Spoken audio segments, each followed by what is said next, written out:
negara Malaysia menggunakan Apa dia? kenapa negara Malaysia menggunakan agama Islam sebagai agama resmi?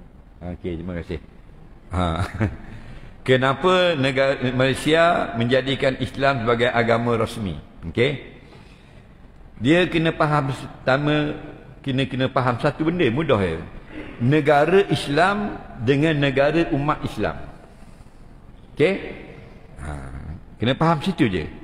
Negara Islam beza dengan negara umat Islam. Apa makna negara umat Islam? Negara umat Islam maksudnya negara itu ramai penduduknya umat Islam. Tak mesti dia melaksanakan Islam. Tapi kalau negara Islam, negara itu mempraktikkan Islam sebagai perundangan. Ada beza tak lagi? Okey? Negara Islam ialah negara yang mengamalkan Islam sebagai peraturan. Negara umat Islam, negara yang umat Islam ramai penduduknya. Jadi kebanyakan negara kita dalam dunia ini ialah negara umat Islam.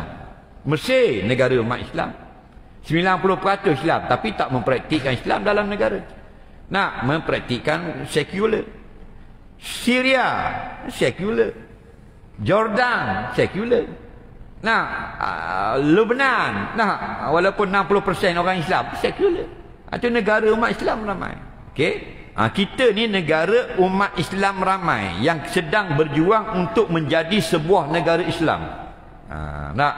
Cuma negeri kita ini oleh kerana ramainya majoriti orang Islam, maka dikatakan negara ini agama rasminya adalah Islam. Itu lebih baik daripada tidak. Jadi kita ada satu lagi jihad untuk menjadikan negara kita ini mempraktikkan apa yang Allah perintah.